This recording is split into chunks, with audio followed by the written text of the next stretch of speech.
ISA eyes Indian private sector support for Africa's green energy growth. As solarization projects in Africa gather momentum under the International Solar Alliance, a senior official at the body called on Indian businesses to step and build on the goodwill already generated by the Indian government in the continent. The International Solar Alliance, co-founded by India, has made significant strides in scaling up access to clean energy in Africa, with 30 projects currently underway or in the pipeline. Barakat Ahmed, Regional Programs Head, Africa at International Solar Alliance to ANI on Tuesday.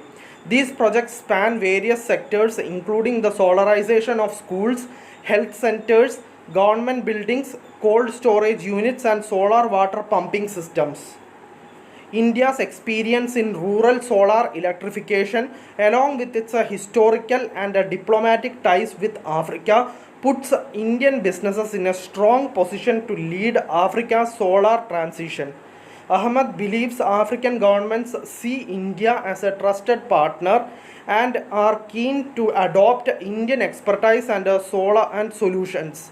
India's footprint in Africa is already strong, and if the private sector join hands with the public effort, it could transform the continent's energy future. This is a win-win for both sides, Barakat Ahmed said. He said Indian companies must be more proactive. We have seen a lot of interest from Indian private players recently. Four companies approached us just last month. However, many are still hesitant due to lack of on-ground clarity and perceived risks. That's where the ISA comes in to de-risk the investment environment and facilitate partnerships, the official said. There is immense opportunity for Indian businesses as ISA is in discussions with 7 to 10 African countries to roll out large-scale solar installations ranging from $50 million to $400 million. These include countries such as Ethiopia, Guinea, Mauritius, Zambia, Niger, and Mali. Africa remains the most underserved region in terms of energy access, with over 600 million people still lacking electricity. The nature of the continent's geography makes it impractical to rely solely on grid based solutions, making solar energy the most viable and scalable option, Ahmed told ANI, adding that decentralized solar systems like rooftop panels and solar home kits offer a lifeline to millions.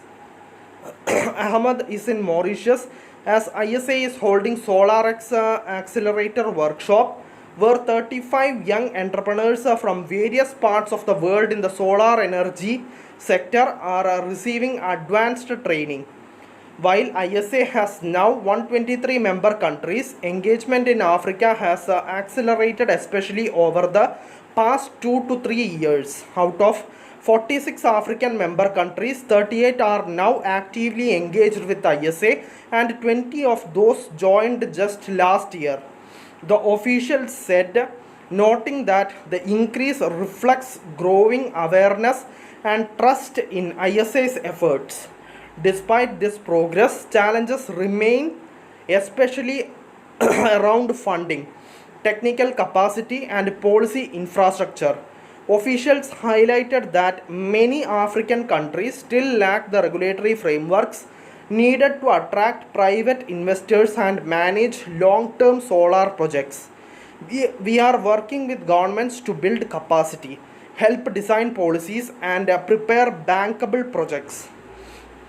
Without these foundations, even projects with a high potential cannot attract financing, the official explained. ISA is currently helping countries like Uganda, Djibouti, and Nigeria draft or review solar energy policies and regulatory mechanisms. The alliance is also rolling out training and awareness programs to address the lack of skilled technical and public understanding of solar solutions.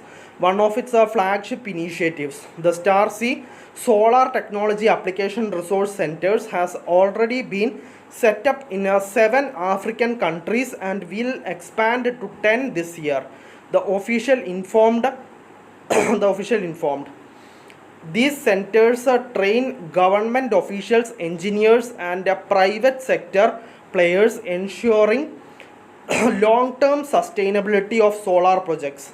ISA is also working with African nations on a new vision aimed at accelerating solar adoption over the next 3 to 5 years. This includes aligning with Africa Union's Continental Master Plan to build a cross-border transmission infrastructure and enable electricity trading between countries. For instance, Ivory Coast is already transmitting electricity to up to 5 neighboring countries, and similar developments are underway in southern Africa. Thank you for listening. Thank you for watching. Thank you everyone. Bye.